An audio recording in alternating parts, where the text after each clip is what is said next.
So now it's time for Democratic senators to determine what will really make it happen for the final product to be approved of the stimulus bills. Much of that comes down to Senator Manchin, who expressed skepticism about the Build Back Better plan. The bill, he said, would make major changes to three main areas: the tax system, social services, and the energy sector. A group of more than 450 organizations is calling on the Senate to pass Biden's social spending bill. Good evening, everyone. Good evening. Good evening. Thank you, Jamie. And I want to thank the Speaker for her extraordinary leadership.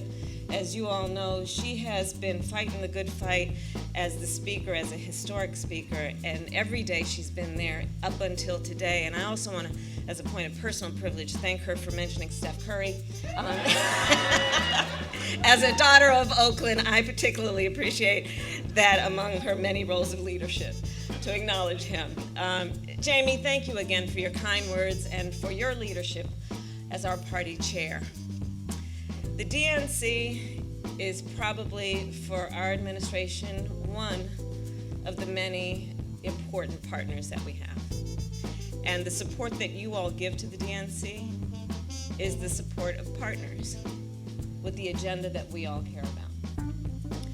It is a special honor, therefore, to be with so many friends tonight, so many supporters, so many of you who have given so much over so many years, not without personal sacrifice, but always with a deep personal commitment. The group sent a letter to all 100 senators that when the Build Back Better Act reached the Senate floor, that they urged senators to reject all amendments. Now, the version of the Build Back Better Act that the House passed last month would extend the monthly payments for 1 year and permanently make the child tax credit fully available for the lowest income families. Parents with children under the age of 6 will receive $300 a month per child under the program and $250 a month for each child ages 6 to 17. But unless Congress acts, the last monthly payment will be made December 15th. And Ron Wyden told reporters the IRS has advised that Congress pass legislation by December 28th to ensure that the monthly payments are distributed on January 15th.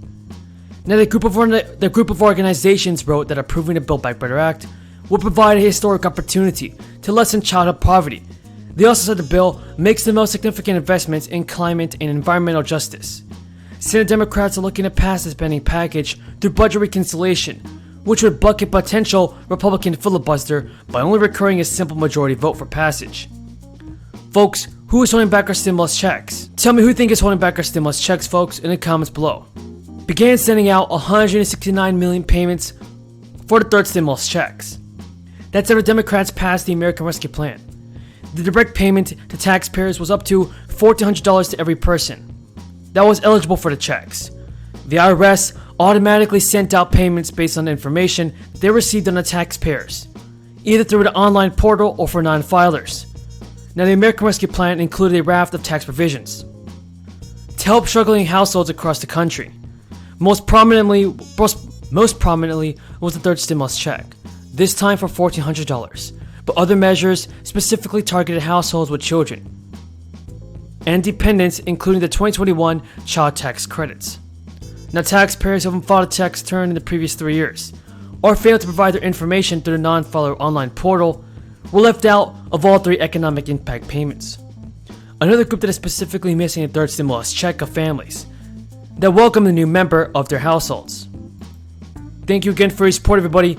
If you have any more questions about the fourth stimulus check, then be sure to leave them in the comments below. To the issues that we care about as Democrats. So I want to thank you for that. You know, in the months leading up to the 2020 election, there were some who, you all remember, you weren't the ones, but there were some who thought the odds were against us. There were some who said it could not be done. But the people in this room, you did not doubt. You have always been fueled by optimism, knowing what is possible and what can be, unburdened by what has been. That's who you all are. And part of the reason we are here today is to remind you of how grateful we are for your endless ability to know what is possible and to work to achieve that. And you did the work then, as you continue to do. You put your time and resources toward a cause that is no less important than the soul of America. Because of your work, Democrats held on to the House of Representatives. Right. Because of your work, Democrats took back the United States Senate.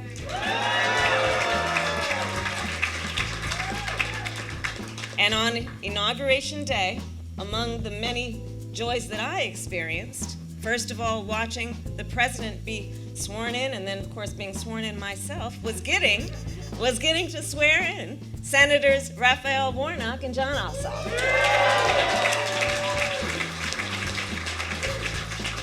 Indeed, it was a joyful day.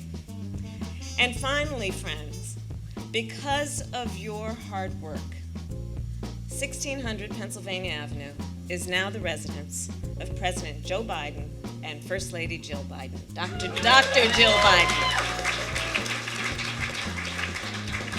And I have thanked many of you directly, so has the second gentleman.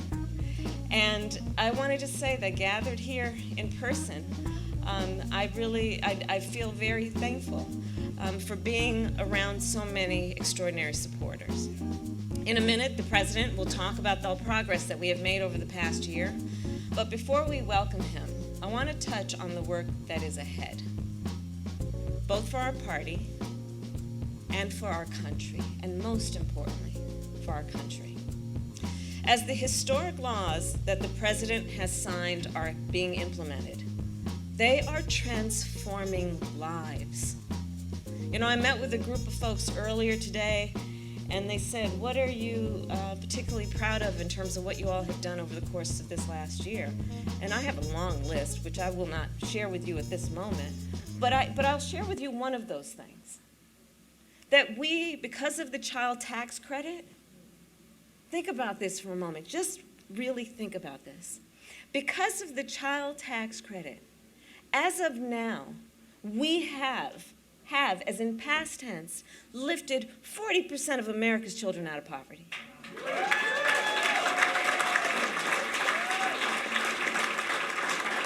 Let's reflect on that. Let's reflect on what that means for generations. Talk about transformative. Talk about return on the investment. Extraordinary work has been happening. And again, because you all know, there's so many veterans of many elections here, you all know elections have consequence. Elections matter. And it's not about a victory celebration, not about a pat on the back. It's about then what can we achieve with the time that we have that directly impacts so many people that must be seen and must be heard.